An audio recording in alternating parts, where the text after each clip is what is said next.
What up, gang? Yeah, it's a different time. It's 1:30 p.m. East Coast time. It is Tuesday, right now, December 10th. Yeah, I don't usually do this, right? Labeled it like the NFL Week 15 early week hangout. I'll still be doing the pre-recorded video, right? But I got about a half hour to an hour, and I just figured we'd jump on here, see if anybody has any Q&A questions first of all, see if anybody's even gonna join the stream, right? At this point, the work day for a lot of people. It's not the normal night streams that we have sometimes during the showdown slates. Yeah, Mike, what's going on, man? We are live. How's everybody's days going? It's not the normal Sunday shows before lock, but I've been doing the early week research, some of the stuff for the early week video that I'll probably shoot after this. Just trying to get some things situated and figured I'd jump on, take any questions, talk through. Sort of this stream can be like a first look in a way. Thank goodness I have the notifications on. Yeah, what's up? What's going on? Carson Wentz viable this week or Kyle Allen for the fantasy playoffs? Damn, my man has to choose between Kyle Allen and Carson Wentz for the fantasy playoffs. Looking at you from work, somebody says, yeah. Nice. Rob, what's going on, man? What's up, man? Just got off. How was your weekend? Weekend was very nice. It was a good weekend. Yeah. Happy. Good time. Definitely. Nice to be off for you. 1:30. What are you working? Overnight shift or just really early? But nice. Cool. Yeah, I'm not expecting a huge turnout for this video. It's more so just to kind of think out loud here through the early week stuff. Obviously, lots of stuff will change when some of that research gets going. I think a big part of sort of feel refreshed by the NFL season, it can get dragging on you, right? In terms of all the games and almost like the same thing week in and week out. Like the fantasy playoffs for season long has to be refreshing, at least for me. Having a couple teams in the Final Four now, and I'll definitely answer any questions that anybody has, but having a couple teams in the Final Four now, that has to be the best. Like the actual season long for fantasy is terrible. Even if you're facing like your cousin that you just have a gripe with, right? It's just so boring watching that go through that now finally there's something to do with the fantasy playoffs, and every week these plays actually matter. So lots of money in the line for me over the next 2 weeks for these fantasy playoffs would be a great holiday bonus, if you will, from all my friends and family, if I can be so kind to let me win these leagues. What do we got? Illegally streaming in my car. Uh-oh. Damn, Tom Pierce is illegally streaming right now. Yeah. So Garoppolo or Winston or Tannehill? So Team Buffs Clothing, what's going on, man? You talking about season long or DFS for this week? Because that's an interesting question. This early in the week, this San Fran Atlanta game, let me get the target offense sheet up here. Let me get it up so that people can actually see it with so many games on the schedule. This early week right now for San Fran and Atlanta, it looks nice. To me, it looks nice. Like, it's a 46.5 total. San Fran is a huge total. Atlanta comes in with a terrible 17.75 team implied total. 11-point underdogs on the road in San Fran. It's just shocking to me that they're such low. Right now, they're so low. 17.75. Like, Richard Sherman's going to be out. D Ford's going to be out. Kwan Williams is going to come in questionable for this week. That's a lot. Those are 3 of the best 6 players on this defense for San Fran, and they're still 11-point favorites against Atlanta. Like, Atlanta's been bad, but 17.75. Yes, Atlanta does not have Ridley. Seems a little bit low for me personally. 46.5 total being really propped up by San Fran having such a big total in that one. But at the end of the day, I'm interested in stacking the San Fran side, and you can run it back with just a plethora of Austin Hoopers, your Devonta Freeman, your Julio, right? Although burning people every single week, it seems. Wow, we got a lot more people in here than I thought. Okay, cool. This is fun. Yeah. Season-long questions are fine, too. That's actually really fun. So ask me your season-long ones. Or Tannehill. Yeah, so Winston, you're going to have to see how the week goes on. It's concerning with this thumb injury. It's concerning that he loses Mike Evans more, seems like right now for the season. Tannehill's matchup is great. The play-action passing for Tannehill right now in Tennessee is just, it's incredible. Garoppolo's matchup is great, but there's a chance and there's a worry that they run the ball more.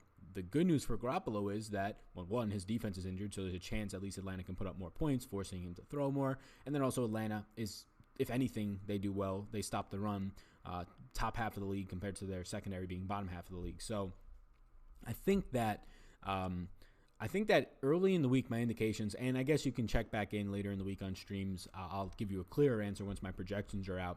But early in the week, my indications would want me to play Winston against Detroit secondary, and then Garoppolo, and then Tannehill last. So right now I like Winston, but definitely keep an eye on his injury status. And Mike Evans being out should not be sort of understated. Like Justin Watson filling in for Mike Evans is a huge downgrade in that passing game, but they're just going to throw the ball. Like, that's how they're built. The concern with starting Garoppolo is they're built to run the ball, and they're going to be 11-point favorites at home, so they can run the ball. Tannehill and Tennessee is built to run the ball, play off or score, and really pass off the play action, which is definitely can happen. So, like, tournament plays, those guys are fine. But if you're talking about season long, your safest option, even with that thumb injury, as long as it all looks well by Sunday, is probably Winston. You're just locked into 40 pass attempts, whereas Garoppolo and Tannehill, I'm not shocked if either of them throw 25 times or less in their matchups. Scott says, did you win money this week? I didn't have any Winston or Breeze. I had slight Winston, I had no Breeze, and no, I did not win money. I lost about 35% of my entries. It was brutal. So it would have been like a 15% loss week, so nothing crazy, right? Just a bad week, but the injuries, all the injuries. We have not seen a week like this in maybe 2 years that I can remember, with the amount of injuries to impactful players that happen on both sides of the ball, not just on offense but defense. But obviously the offensive injuries impact our fantasy performances. So Mike Evans, I had some shares, not a ton. Calvin Ridley, I had a lot of Calvin Ridley, and he did well before getting hurt. But you're talking about his 17-point performance, like at the halfway point of the game, easily is probably at least a 24 to 25 point performance. So you're leaving points on the table there, which is obviously losing money every single point that he doesn't get. Who else did I have? I didn't really have any Jared Cook. He got hurt, but he had a big game before getting hurt anyways. There's somebody else. Devontae Parker. I had pieces of Devontae Parker. So, yeah, when like 10% of the lineups that I have with 8% Mike Evans and the 20% Ridley, his days ended early. It just turns like a 15% loss day into like a 25-30%. So, yeah, Sunday this past week was a rough day. Showdown had like a small profit in short. Like the overall weekend when you consider Showdown, it was probably like a 25 to 27% loss day. I think it was my second, or I think it was my worst day of the year, right there around first or second for NFL. It was just brutal. Like the game that I ended up going to was the KC side of it and running it back with Julian Edelman a lot, and it looked good early on, right? Edelman gets in the end zone. They throw the big touchdown to Robinson, but then KC does nothing for the rest of the game pretty much. So those Travis Kelce, Sammy Watkins, Tyreek Hill shares, I had those low-owned, higher total game instead of getting to a lot of San Fran and New Orleans. I did have San Fran. I had about 4% Jimmy G, as I mentioned on Sunday stream, but that Jimmy G was a lot paired up with Kittle, which was okay, but also Deebo Samuel, which compared to Emmanuel Sanders' day was nowhere near okay. So, long way of saying bad week, and those are some of the reasons why. What do you think about starting Lamar this week? Lamar is absolutely fine. So Lamar is not on the main slate for DFS purposes, but like in your season long, yeah, you lock Lamar in. I don't care who your other quarterback is. Lamar Jackson is the guy that you start this week, no matter what. So he's playing on Thursday night. I think he's completely fine in all formats. Mark Andrews should be playing, they're saying, dealing with some sort of injury. Did not practice on the tentative practice report on Monday, but should be more than fine to play, which just helps him because right now Hollywood Brown he's dealing with injuries and he has no way of getting separation. This matchup, though, is really good for Hollywood Brown as long as he is healthy. The Giants showing up last night really screwed me. Yeah, Slayton had a big day. That was odd. Didn't see that happening. I didn't watch any of the game. I have still not watched a single second of that game outside of the accelerated recap. I started to watch a little bit of it, but just no interest. Like, I know the Eagles season is still very much alive, and they kept it alive last night. Going to come down to their matchup against Dallas, I believe, in Week 16, if I recall. But just no real interest in that game overall. Feel like Kyler Murray is too cheap. I agree. Yeah, so Kyler Murray at $5,600. He's the same price point as Phillip Rivers. I'll talk about it in the video I'll do later today. But, yeah, these guys right now are just, like, early indication for me is, look, these guys are all listed as no. You can get to them if you want. It's Mahomes. Winston's going to throw a ton. They're not terrible options. They're just, this is my early week indications without doing too deep of research. But Kyler Murray is too cheap for his mobile upside. I mean, the guy right now, I haven't updated this for this past week, but he's averaging close to 40 yards per game on the ground. He had the worst matchup he possibly can have, the number 1 rated Pittsburgh Steelers defense, according to Pro Football Focus. And he did not play well, but in terms of fantasy, he still ends up getting 2 scores. He still ends up doing something on the ground. So, yeah, Kyler Murray against Cleveland this week is great. And Phillip Rivers at $5,600. I probably lean Murray because Rivers is just not as mobile. But at the same price point, I do like Phillip Rivers, right? And these matchups for Minnesota on the outside, their secondary is atrocious. Trey Waynes and Xavier Rhodes. It's a really good spot for Keenan Allen, for Mike Williams in the game. Maybe Andre Patton can actually catch a ball. Guy keeps playing 75% of the snaps, not catching a single ball. Yo, what's going on? What's going on, Tolga? What's up? Eli is a reasonable play for cash against Miami? Not for me. Yeah, it seems like Daniel Jones' injury is going to be longer than expected, which is interesting. But, yeah, not for me. I just don't really have much interest in the whole Eli Manning. I know he goes for 200 yards and 2 touchdowns last night in a really beneficial matchup. I get it. He's on the road. It's really bad weather. It's just not for me. It's as good as it gets against Miami. They have good weapons. Slayton, Saquon, Evan Ingram might be back. Golden Tate, Sterling Shepard were rarely used last week, but Eli's just not a guy that I'm going to be getting to. Price point's nice. Shirley is nice, right? 5,200. Price point's actually more than I would think. So probably not a spot that I'm going to get to. I think you had like a really good Eli performance last night, and it was 200 yards and 2 touchdowns. So I don't know how much more you get there. Like if he was 4,500, 4,200, something dirt cheap, then yeah, I'd say get to him in cash. But at 52, like the guys around him, I'd rather have no, never mind. I'm not rather have Andy Dalton against New England, but rather just find a little bit more money. Give me Kyle Allen or Gardner Minshew or Derek Carr all above Eli. Maybe I'm just an Eli hater. I don't know. How's it going? Love the live streams. Yeah, I don't usually do this. It's just like a hangout, right? I got a little bit ahead of schedule, usually busy as hell, and really am, but just felt like I wanted to do a live stream, so I did. We're live right now on Twitch. We're live on Sportscaster. What's up, Sportscaster World? I'll get up that comment section. I'll be sure to answer everybody's comments. I'll probably stay live until 2:05, 2:10, somewhere around there. So, yeah, ask any questions that you have early in the week. I'll answer them to the best of my abilities. The live or the early week show will be out later today on YouTube. And also the podcast. Be sure to subscribe to that podcast. Helps me out a ton. Hit the subscribe button if you're watching this. What is there like? Is there like 15 people watching this? I imagine at like 1:42 on a Tuesday afternoon, at least East Coast time, that nobody gives a shit about this, right? So how many people are in here? Does anybody know? If we're over like 50 people, I think that would be actually a pretty good number. Goff and Woods look real good. I agree. Yeah, Woods looks great. This wide receiver range right here looks fantastic to me. This range from 5,600 to 6,300. That, like, look at it. It's lit up with green and yellow. I love that range right now. Early in the week, right? Keenan Allen, Adam Thielen returning. Going to go up against Brandon Faison and Desmond King. Avoid Casey Hayward. That's great. Robert Woods been just the only Rams receiver actually seeing his normal role the last 2 weeks and being rewarded with 30-plus points. Yeah, it's fantastic. I like it a lot. I like this whole range. I like Keenan Allen. Every single week I seem to be getting a lot of him. Price point keeps reducing. Even better matchup. Even in a slow-paced game, give me that. Michael Gallup is just dirt cheap. Not going to see a lot of Jalen Ramsey, I would imagine. That's a wrong price point at 5,700.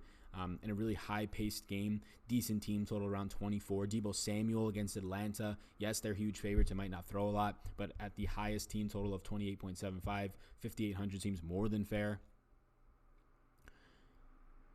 Wide receiver question. Do you like Landry with OBJ out? Did they rule OBJ out? Is that new news? Did I miss something? Did I miss OBJ being out? I mean, I don't really like Landry at that price point, to be honest with you.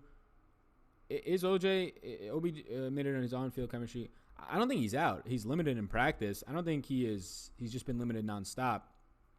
I don't think OBJ's out. Either way, like, Landry's just going to keep playing the same amount of snaps. He's more of a priority if Odell is out, but he's already kind of been that with Odell's role being very minuscule. They said that his injury is clearly impacting him, or it is, and it definitely is. So Landry's price point, like, here's the thing, right? This high 6K range where Tyler Lockett sits, where Landry sits, where Sanders, where Kupp sits, Devontae Parker with this concussion. These guys are fine where they're priced, but to me, it really does seem like Thielen, Keenan Allen, Robert Woods should all be where those guys are, right? They should all be like 66 to 6,700, but they're cheap. So I'd rather live in this range. Like, I don't have projections yet. I'll have them tomorrow. But once I do them, and just based off of what I'm seeing right now and knowing doing this before, the matchup for Landry is fantastic, especially in the slot against Arizona. He's 6,700. There's nothing wrong with that, but I really fail to see how Keenan Allen is not a better play for cheaper in a better matchup. Same can be said for Thielen, as long as he's going to return. Robert Woods, similar play, but they're just cheaper, so it's interesting. Love the 49ers Falcons, but how are you going to approach the running backs on the 49ers side? I'm just not going to approach the running backs. It's clear that Raheem Mostert is their guy, but they're still going to run out there Matt Breida for 20, 30% of the snaps. Tevin Coleman has been terrible. Only got 3 touches, consecutive plays, got blown up, and then just didn't play again. He looks so bad. But I don't need to play the running backs there. I know they're huge favorites. I just don't want to mess with it. Mostert would be the guy, but I'm fine just going to, if you do stack that game, I'm fine going to Jimmy G, Debo, Kittle, running back with Julio or Hooper or both, right? The total for Atlanta is concerning, though. God, I thought I was smart with going big on Julio last week with low ownership. Yeah, I had a lot of Julio, too. My highest stack was Atlanta. Matt Ryan did fine. Calvin Ridley did fine before getting hurt. Devonta Freeman does fine, so those shares, but just Julio doesn't get there. It's a shame. It's really a shame, especially with Ridley leaving after the second half. Julio has just been shut down since the first month of the season. In traditional Eli fashion, he'll post a dud against Miami. Of course. Yeah. What was his final stat line last night, right? I know he has 200 yards and 2 touchdowns, but what was his final stat line? Was it like 13 fantasy points? What was it? Because he didn't do anything last night, even in that game, and I think that's a good Eli game. He doesn't do anything. What are your stacks this week, says Robert. Yeah, honestly, Robert, it's way too early. Like, my stacks, I honestly know them. Cubs Rock, welcome to the Sportscaster chat. My stacks, I'll know those by, like, Sunday morning. Like, I don't make lineups until Saturday afternoon, Saturday night. That's why I'm Patreon, my Sunday morning podcast. So I haven't done in-depth research. I'll have an idea about stacks by, like, Thursday. Right now, early in the week, just looking at some of these games full on there for 4 quarters, or do they just let Raheem Mostert, Matt Breida, Coleman do their thing? I think that, so looking at this right now, if I had to just pick out some games, Oakland and Jacksonville is interesting because both defenses suck. Decent team totals on each of those teams. You have a clear stacking option with Seattle, although a tough matchup in the secondary for guys like DK Metcalf. If I had to like think off the top of my head, stacks that are standing out right now for me, I'd probably say Tennessee and Houston, San Fran and Atlanta, the Chargers game, and then just try and run back anything that you can on the Atlanta side with that, or the Minnesota side. Those games, honestly, like those games right now are the ones that stand out the most. Kansas City and Denver, although Denver side I'm not loving. Sutton remains, or Lindsey, mainly Sutton, the guy who stands out the most. Yeah, so what subject to change, of course, really not much behind this in terms of building lineups, but just like an early week look right now, Tennessee and Houston stands out a lot to me. Probably stack the Houston side and run it back with an A.J. Brown, a Jonnu Smith, a Derrick Henry being the main guy, although you have to pay for him now. Things like that. May have to look at picking up a QB for my fantasy. I do have a very solid roster. Just QB is questionable. Yeah, Muscles, who's your QB? Let me know. Am I crazy to start Slayton over Kupp and Marvin Jones in season long this week? I would start him over Marvin Jones. Kupp is the interesting one. Kupp only played 29% of the snaps last week. Concerning. I want to see if any news comes out about that, but no, I don't think you're crazy.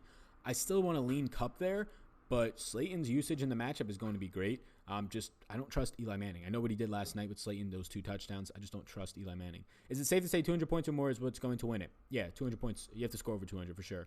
I had 50% Winston, 50% Winston once I saw the low ownership. Yeah, that's a good move. Winston ends up going off. Evans, the problem is if you got the one big touchdown out of him, right? 13 fantasy points, but nothing after that, and you need more at that price point. Evans would have had a huge day. Just look at what Watson did. Justin Watson comes in and he catches, what? He had 8 targets, 5 catches in like a 60, 70-yard game. It would have been a huge day for Evans. Winston or Minshew? Who is Geoff? Who is that, Kramer? Is that Goff? Yeah, it has to be Goff. Goff, Winston, or Minshew? Is that season long or DFS? Let me know. Worst week since week 2 for me. Yeah, I don't even remember week 2. It was probably the worst week since then. I don't know. It was definitely the worst week of the season. Josh Jacobs playing this week. I think they shouldn't play him. If I had to guess, you don't play the guy. The only reason you want to play him is because he's in the Rookie of the Year race, right? And maybe you think he wins it. I think Murray's still going to win it. I thought there was a chance Jacobs could, but missing last week sets him back a lot as a running back. As a running back, you just have to get as many yards as you can. That's your biggest stat. Whereas as Kyler Murray, if you win like 6 games as a rookie and you put up good numbers and all those rushing yards, right? If Kyler Murray's going to go out there and run for like 600, 700, 800 rushing yards, it's tough not to give him the Rookie of the Year. So Jacobs shouldn't play. The guy's a broken bone in his shoulder, and they're out of it now after losing. Julio burned me last week with low ownership. Yeah, he keeps doing that for everybody, it seems. Winston and Evans got hurt in my season long. That's brutal, but Winston at least came back and did well. And Devontae Parker got hurt. Yeah, they all did. It was a rough week for injuries. First look for me, I like Goff, and is everyone going to use running back Chris Carson, and is it still okay to use him? It's still okay to use him. He's $7,500. I don't think everybody's going to use him. His price point's up there. And if everybody does use him, I think the spot for Carson is great. I have him as an early yes right now.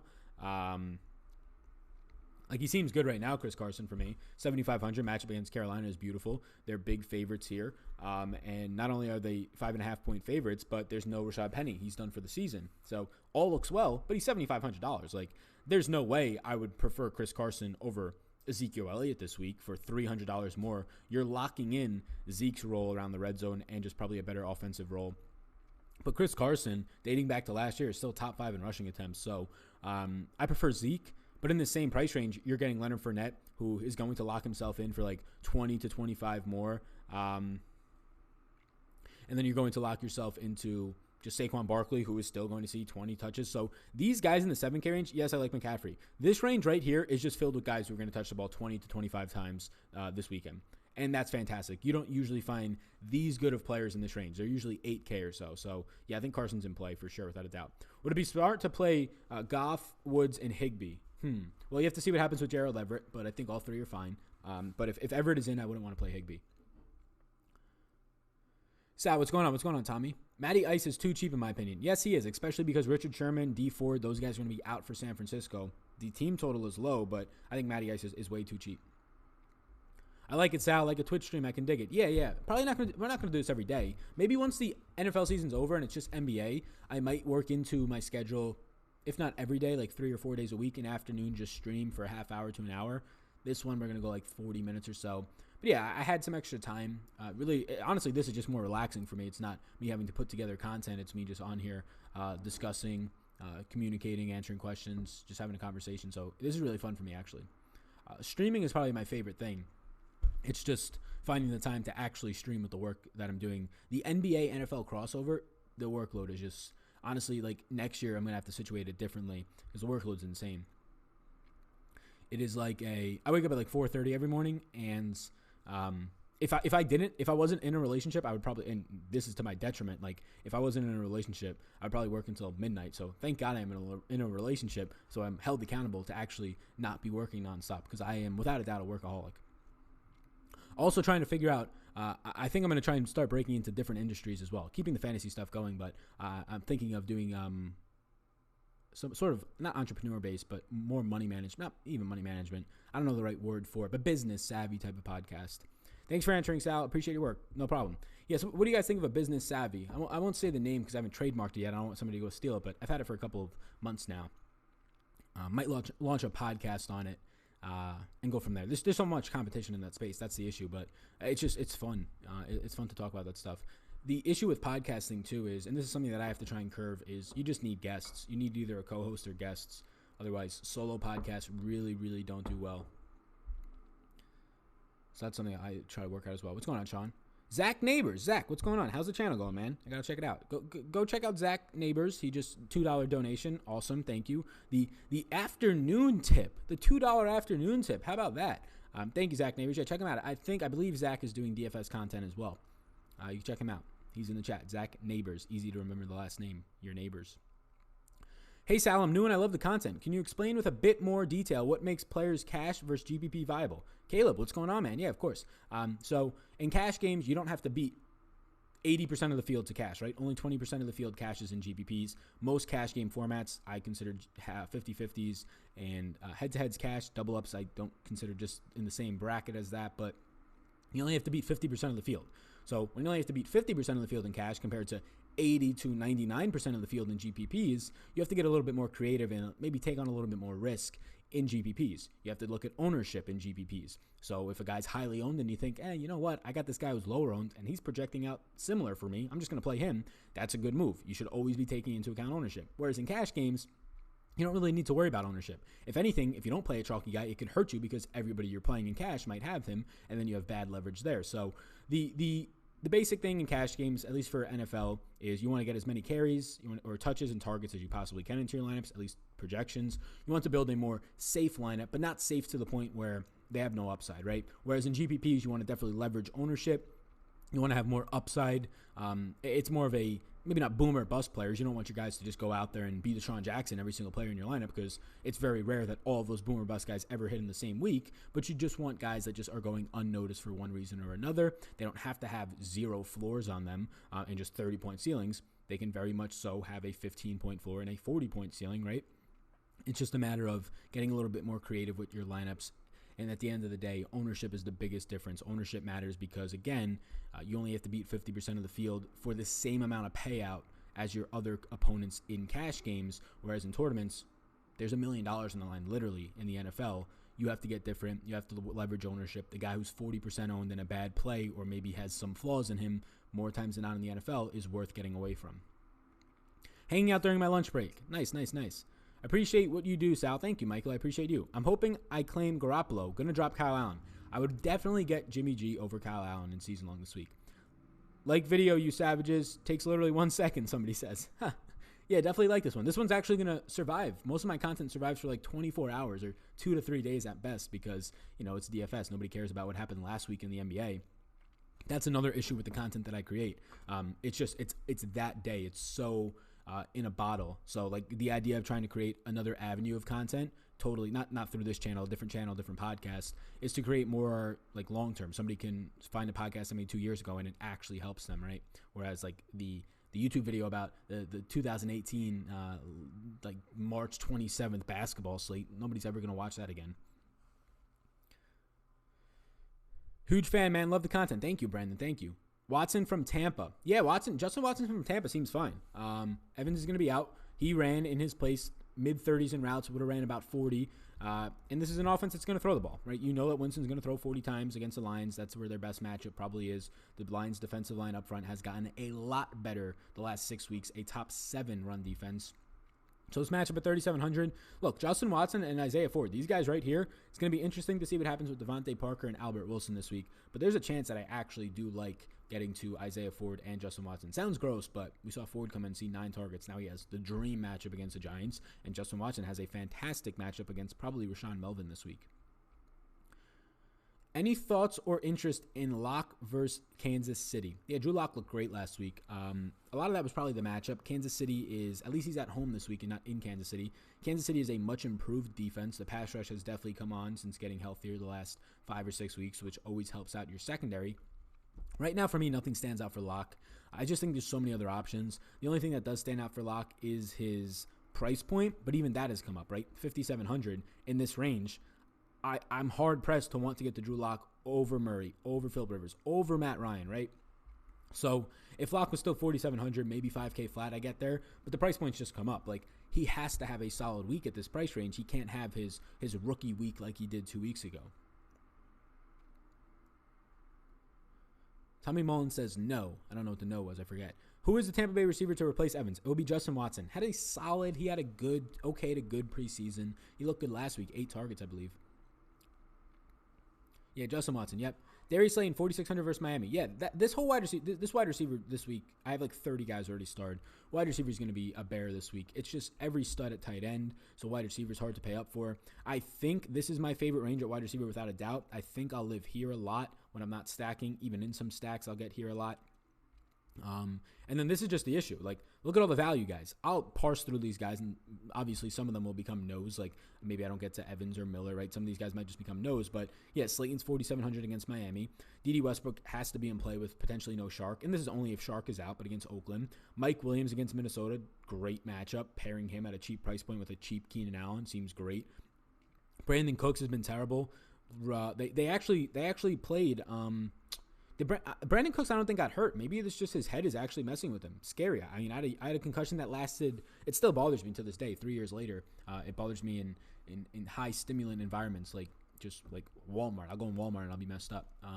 But for a year, so the Jeffrey now, that has to be interesting. And then these cheap guys down here. There's so many cheap guys in play. Watson, Isaiah Ford. These guys are going to take on probably roles this week as number 1 receiver for Ford, right? Allen Hurns has not been much for Fitzpatrick even last week. Watson in a high-powered offense.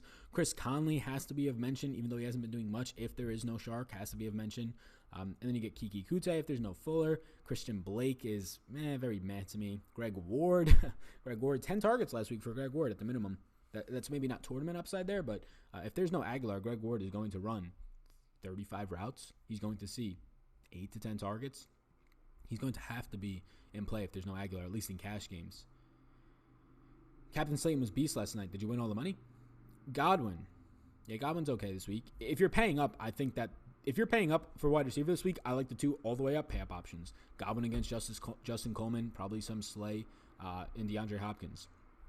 DeAndre Hopkins' matchup is great. Sal, Fuller, Pascal, or Tevin Coleman in flex in the semifinal.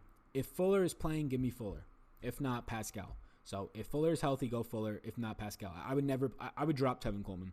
They just don't want to use him. He's been so bad. Bro, thanks, and you rock. Keep it up. No problem, Jed. Should I start Tannehill? Who are your other options? Captain Trips? What we got here? Lunch break during or live stream during the lunch break? Sup, peeps? Yeah, what's going on, Bama? Yeah. I'll probably go on for another 5-10 minutes at most, probably till 2:10. Then I'll do some more work. But yeah, I got some stuff done early this morning. NBA only a 4-game slate, so projections only took like 20 minutes instead of like an hour. So had that extra 40 minutes to spare today in the schedule, right here on my calendar. So I figured, you know what? Let's do a little live hangout. There's probably, how many people are in here now? Maybe we're gonna hit like 80. Whatever, right? We're chilling. Dak ? I do like Dak this week. Yeah. Right now the Rams rank actually as a top 5 pass rush or secondary, but Dak's just been so good, and the Dallas Cowboys secondary has been a concern without a doubt. You have Dak throwing like over the last 6 weeks like 40 times a game. I really do like that, and that's why I like Michael Gallup's price point. It's easy to get to Dak. Zeke is cheap. Amari Cooper is cheap, and Amari's been bad, and he's also going to face Jalen Ramsey, and Ramsey's also been bad, so I think it's a fine matchup for Amari Cooper. Like, you have Dak this week at 6,300, definitely affordable. You can stack him with Zeke. I probably wouldn't, but he's 7,800. But look at the wide receivers, and let me backspace this so this doesn't get messed up. Look at the wide receivers, like for Dak this week. You have Amari Cooper against Ramsey. Ramsey's been bad, and Amari Cooper has been hurt, so that's an issue, but 6,500. Michael Gallup is 5,700. The Dallas stack this week is dirt cheap. You want to run it back with $6,000 Todd Gurley? Go for it. You want to run it back with Robert Woods at 6,200? Go for it, if not both of them. That entire game, the Cowboys and Rams game, is so cheap this week, all the pricing in it. What is it? What are the totals in that game? Dallas is at 23. You know what? So the guy who asked earlier, what's my favorite stack of the week? I'm actually going to go Dallas and the Rams. Both have good team totals. 25.75 for the Rams, 23.75 for Dallas. 1 point favorite for the Rams here. So potential shootout is there. 48.5 overall game total. Everybody's dirt cheap. Zeke is 7,800 as the most expensive part of that game, and that is too cheap for Zeke by $700. So all the passing attack is dirt cheap. Higbee potentially in the 4K range still is too cheap if there's no Everett. So, yeah, I actually think pretty overwhelmingly, and see, this is why we do this. I like this. It's a sounding board right now. This is fun. Pretty overwhelmingly, from what I've looked at so far, that Dallas and Rams game looks like the one that shoots out the most. Probably garners the most ownership because everybody's just so cheap, but maybe not. Maybe people are scared of the Rams secondary. I don't know.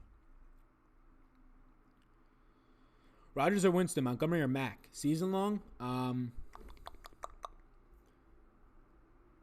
Who do the Colts play? Are they in the main slate or no? They play the night game? I have it right here, actually. They play New Orleans. Ooh, that's a tough matchup for Mack, but he'll see 15 carries. Give me Montgomery. Right now, at least, give me Montgomery. And then Rodgers versus Winston. Give me Winston. Evans' injury is a killer for Tampa. I agree. Yeah. Evans is a top 10 wide receiver in this league at the worst end of that. So you lose that on your team. That's not great. What's going on, Colts Law USN over on Sportscaster? What's up, man? He says Saints. Yeah, they play the Saints this week. Yeah, Mac does at least.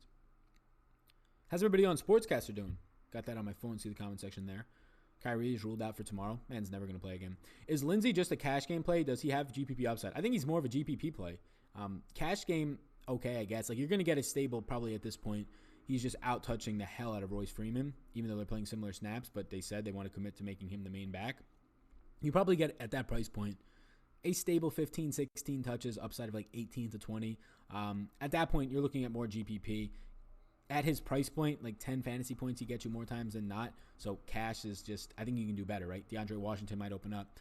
Patrick Laird is cheaper. He probably opens up, or he's going to be fine playing 80% of the snaps. So in cash, I just don't want to get to Lindsey at that point. He'd probably be far down this week. There's a lot of pretty decent, already cheap running backs. DeAndre Washington would be one of the best ones on the slate. You have Todd Gurley. Todd Gurley is $6,000 this week, mind you. 27 touches last week, 80% of the snaps, and they made a commitment to go to him more. Dallas is ranked 21st in run defense. There's not a better running back play on the slate, at least right now to me, and the ownership will probably follow this, than a 1-point favorite Todd Gurley running back where he's probably going to be fed 20-plus touches against a Dallas team that struggles against versatile running backs. Oh, and Gurley looked like he had explosiveness in that last game and had 4 receptions, so kind of put it all together.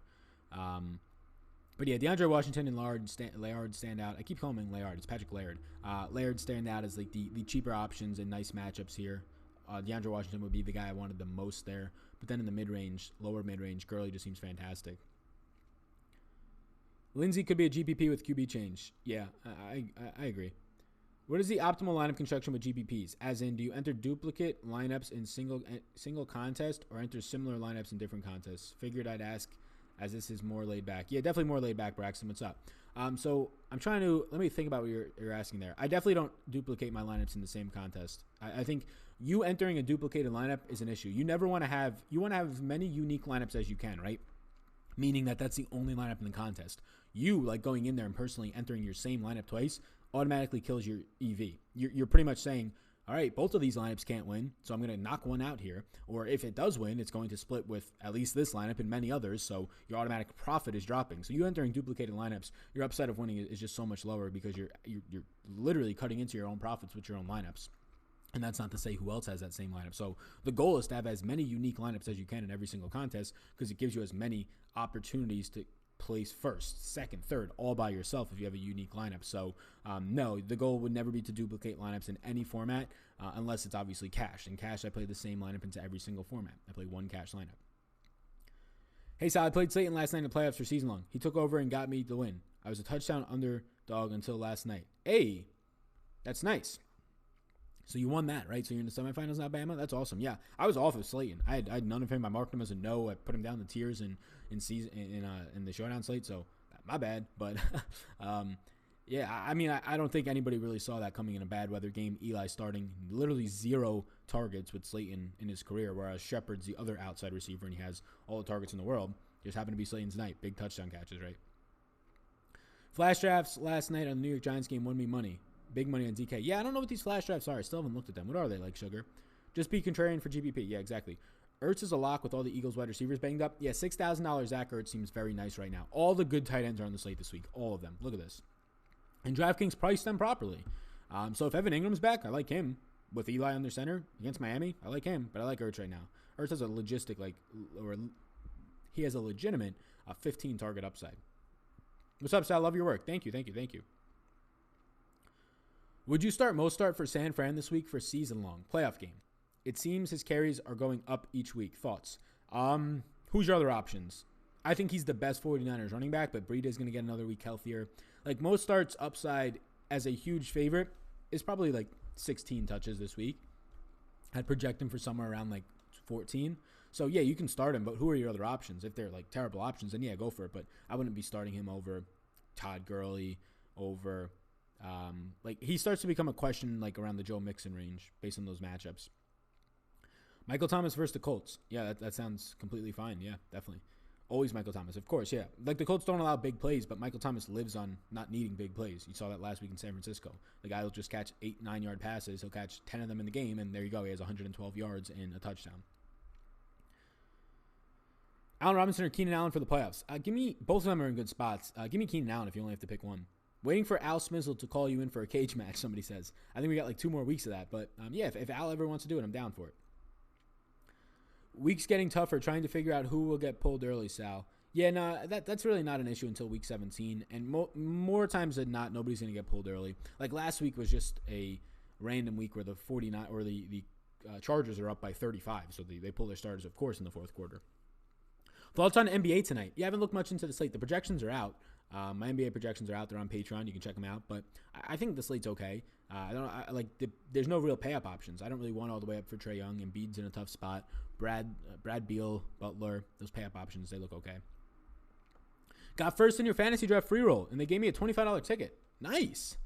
Mr. Educational, that's awesome. Yeah, I'm hoping fantasy draft opens up another free roll for us. Drafters, we're going to have a season-long or another league for drafters. Maybe I should do that now. Let me do that now. I'll create the league now. What is this? I want to do I can create one. So if anybody watching this wants to jump in, I'll put it in the league or in the description. Yeah, this could be cool. Your content helped me play DFS better and cash more often. Thanks, Al. Yeah, no problem. Anonymous is your name in here. I'm hoping that Sal and Al are just being tight-lipped about the cage map, and it'll be the season finale. Yeah, I mean, just tweet Al. I'm down. Al seems like a great guy. Very limited interaction on Twitter, but when it is, it's always positive, if anything. So, yeah, Al seems like a great guy. But I do not control the content on Al's channel. So if Al wants me to come on, I'm down to come on. Here we go. I'm going to create this matchup right now. How many people should we put in this? $5 buy-in sound good to people? Yes. Not 50. Well, we don't want to go broke here. Come on now. 500. What's going on here? 5. Let's go 10 people. Let's go 12 people. 12 people makes it a little bit more interesting. Sal Vetri Listener League 1. How about that? Sal, remember when you had under 1K? Look at you now, man. Keep grinding and blessing us with the golden info. Appreciate you. Thank you. I appreciate that, Julio. Yeah, under 1K. I was in my apartment at college just trying to crank these things out. I was getting up some days at like 4 in the morning at college and walking a mile in the fucking cold, carrying my camera equipment to a classroom where I can actually do the show because I shared an apartment with people and didn't have a spot to record. So that was my life for a couple of months there in the heart of winter in Northeast PA. Terrible. Walking literally 1 mile with a camera light on my shoulder, camera bag, and a backpack, trekking through the fucking 20-degree weather.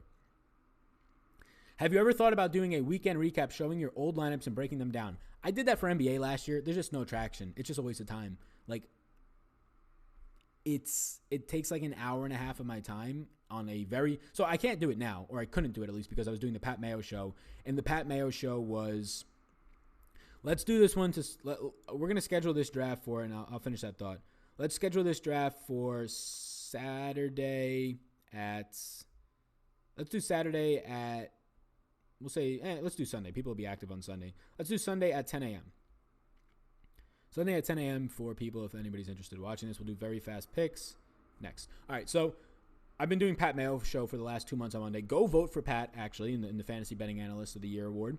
But I've been doing those recently, so I have no time. I would work from about 4:30, I would work from like 5 or 6 in the afternoon and evening on Sundays, literally on Sundays, until like 2 in the morning prepping for Pat shows and just my week content. So there's no time. Like the extra hour and a half to 2 hours of prepping and doing the production for the recap, it just didn't make sense. And I did it for NBA last year. There's no traction. I did it 1 or 2 times this year for the NFL. There's no traction. Like, I'm spending 2 hours of my time to get like 200, 300 views. And yes, at some point, it does actually come down to how long or how far is my actual time going.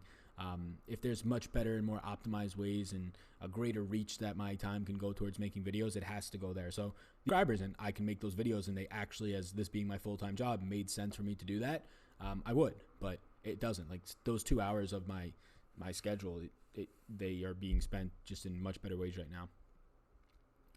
All right, let us do this. Join. Invite friends to your league. Uh-oh, here we go. All right, so let's get to this league here. All right, gang. Well, if anybody wants to join me in this 12-man league that's drafting Sunday morning on Drafters, $5 buy-in, there's your code. Also, if you're not signed up for Drafters and you want to help a brother out, promo code SAL100, I think it is, gets you a 100% deposit bonus. 100% deposit bonus up to $50. So if you enter $5 now, they'll give you an extra $5 for free, something like that. All right, gang, I got to go soon. It's already 2:15. I didn't even mean to be on here this long. But let me answer the rest of these questions. Great content as always, Sal. Tell me more about this entrepreneurial idea, general concept. Yeah, Dwayne, I don't really know too much right now. I think I'm going to make it more so the things that I find interesting. SEO, building a YouTube channel, just other things, website development, just things that I find interesting that are in the entrepreneurial space, right? Affiliate marketing, email marketing, all these different things. Landing pages for just attracting emails. Lots of different things that can go into it. Really, it can be very general. Business books, top business books that I find. Productivity tools. These types of podcasts, right? Episodes that I actually spend any time that I'm not talking about DFS and even when I am, I'm using these types of things too because it is a business for me. Those types of things, having a podcast around that. Really, for me, it's just a side hobby, right? So when I was in school, my profession was being a student, and this was my side hobby, and I loved it. I still love this as my main job, but I'm just itching for like a side hobby to grow at the same time. I'm still growing this, of course, but now I kind of have I don't have it all figured out, but I have like the layout down for you have to do this, and it's like a slow growth thing, but just growing something else from the ground. I love that idea. So yeah, just a podcast in that terms, and just those types of topics, right? Things that people who own businesses, who run small or mid-sized businesses or even bigger or interested in that stuff would seek value from. So trying to figure out that idea. Have a friend maybe do it as a co-host type of thing or just have him on as a guest. But podcast just works so much more when you have guests, without a doubt. And so do YouTube channels. Luckily for me, my videos are appealing and valuable enough so far that a one-man show is appealing to people. Montgomery or most start? I'll go Montgomery. Season long, Winston or Wentz? I'll go Winston. Nice seeing you killing it, Sal. Been following you since the beginning. Appreciate that, Chad. Thank you. West Coast lunch break, represent. What's going on, West Coast? Where are you? Are you in LA? You in California? Man, I wish California was cheaper. I spent a summer out there. It is gorgeous in the San Francisco area. I live in North Carolina right now, and it's like 65, 70 degrees today, but I just want year-round 70 degrees. I need to be in California. I wish it was cheaper. You like Dak or Ryan this week more? I prefer Dak in like season long. I was only one player off from 2K last night because Alshon got hurt. That is brutal, Matthew. That is brutal. Damn. Duplicate lineups is a good qualifier / satellite strategy. Is it? I don't know. Explain more, Mr. Educational. Explain more for that one. Like if there's multiple tickets to the first place for your but then you're pretty much saying like if I enter 3 lineups into the satellite and there's 3 tickets, I can maybe get all 3 if I bank it. That makes sense. I still think I'd rather just be 3 different lineups, 3 different uniques. You're probably not going to win all 3 of your qualifiers, but you have a better chance of at least winning 1. Tyler Higbee, ? Yeah, track Gerald Everett. If Everett is out, Higbee seems okay. Thank you. Went from YouTube to Twitch. Thanks, Braxton. Appreciate that. Yeah, check out, if you're not following on Twitch and you're watching this, please do hit that follow button. If you're not yet subscribed on YouTube, you're watching this live or you're watching in the recap, hit that subscribe button. Helps me out a ton. I was hoping to get to 20,000 by the end of the year. Does not seem like we're getting there because this is what happens with the DFS, at least since last year and this year, noticing it. It spikes at the beginning of NFL till like the midway point. And in the last month of the season, it comes down and plateaus. And then the playoffs come and everybody's like, oh, I won my season-long league, or I barely lost, or I'm just haven't been in it for 6 weeks. And I can bet on DFS because DraftKings puts more promotions during the playoffs, and there's more prize pools, and it's showdown slates that are so easy to make content around, and everybody wants to consume them, and then it spikes right back up. So right now is like the lull. The last month of the NFL season, the NBA obviously helps that, but in terms of like a content producer, you do see a lull, but definitely will be more during the postseason. And I just love the postseason NFL. It is a one and done format that is maybe not too appealing if the teams suck like the first couple of rounds the last couple of years, but it's just the one and done format of it is so good for content and also just viewership. What about Njoku? Probably spelled that wrong. No, I think he spelled it right. Yeah, he seems okay this week. He's priced up though. Like I probably don't get there. In season long he seems fine, but he's priced up because of the matchup. My running back situations for season long are garbage. Kareem Hunt, Laird, Adrian Peterson, standard scoring. Give me Kareem Hunt and Laird over Peterson, even if Geis is out. What's going on, Bama? Laird, Duke Johnson, or Mostert in PPR season long? Give me Laird. I need someone who has upside to pair with Lamar Jackson and James White. Yes, my running backs are slim. Give me Laird. He played 80% of the snaps last week. He's just going to back himself into 15 touches and probably 5 to 6 targets every week. Whereas Duke Johnson can easily just be used out of that, kind of moved out of that offense. Mostert, the lead guy in a 3-headed backfield, whereas Laird is just the guy for some reason right now. So, yeah, I'll go Laird there. Now we in NC enjoying this 70-degree weather. Yeah, it's 70 degrees here today, and it was like 60. I went for a run before the Awesome One show. It was great. I loved it. I need to get out here in NC more. I'm working nonstop, Mike Lowry. I'm working nonstop here that I need to like get out and actually enjoy like outdoor things because I do love that. But the NBA and NFL crossover is just it's so much work that like, and the sun sets at like 4 now, so that's also a big part of like not being able to go outside. Your daylight is not often or not too long.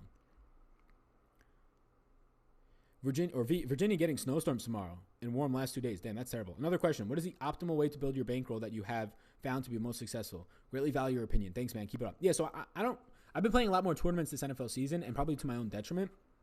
But the best way to build your bankroll, if you're just trying to get steady growth, is to play cash games. You play head-to-heads. You grind those out. You play daily NBA head-to-heads. You grind those out. NFL, you grind those out. You play the 25 cent. You max out the 25 cent jukeboxes with 20 lineups. And I actually do think that putting your cash game lineup in the jukebox 20 times is a decent way to grow your lineup. You're playing bad players, and you have the upside of winning the whole thing and running a train with 20 of your lineups in there and taking the top 20 prizes. Or you just have the upside of if your lineup cashes, and your cash lineup is probably going to be better than a lot of people's at the 25 cent stakes tournament lineups. The nights that you win, you 4x on all of those lineups instead of just 1.8xing in cash. So those are like little tactical ways. If you're just trying to exponentially build it, you just have to bank a tournament. So 150 lineups, enter them in and try and get lucky, or play single entry and 3 maxes. But if you're trying to steadily grow it, like an investment almost, it's cash games without a doubt. Do not play like no tournaments. And that's not a great strategy, but Once you have enough money and enough profits just from your cash game winnings, then slowly start to play some tournaments. But if you're gonna put, say you have $100 and you're gonna put 50 into cash games, 50 into tournaments a week, you're probably gonna be gone in 2 or 3 weeks unless you get extremely lucky and bank a tournament. You'll go 3-4 months without banking in tournament. I haven't banked a first place tournament, like a decent sized one, right? I won $10,000 in, I think it was June or July or August. I don't know. It was sometime during the baseball season. It was I think it was July or August. I won $10,000. I haven't won that much since then. Now I've won 3, 4, 5. Like these smaller types of tournaments, finishing like 3rd or 4th in some 3 maxes, but nothing big. You'll go months without banking a big one. You just have to give yourself a chance to survive until then. Slightly in the NBA this season was, I think I finished 5th in one of the big contests, which is like a $4,000 payout or something. Slightly, just missed an overtime game for the second time in a year of probably having the nuts to win it all that night. All right, here we go. You skipped my question, Laird or Mostart? Give me Laird. I keep saying this guy's name like he has an accent. All right, gang, I think I'm going to bounce. I stayed on here for an hour and was not expecting to do that, but I think I'm going to bounce. That is the Week 15, the first hangout of the season, even though we've been here for how many weeks now? So thank you. I appreciate it. A lot longer than I expected to. I'm going to get this early weeks video up for the NFL now for Week 15. So thank you all. Appreciate it. Hopefully you enjoyed it. Hit the subscribe button before you go. If you're watching this on the replay and you made it this far, appreciate you. Hit that subscribe button. Thank you. Peace out, gang. Peace. See ya.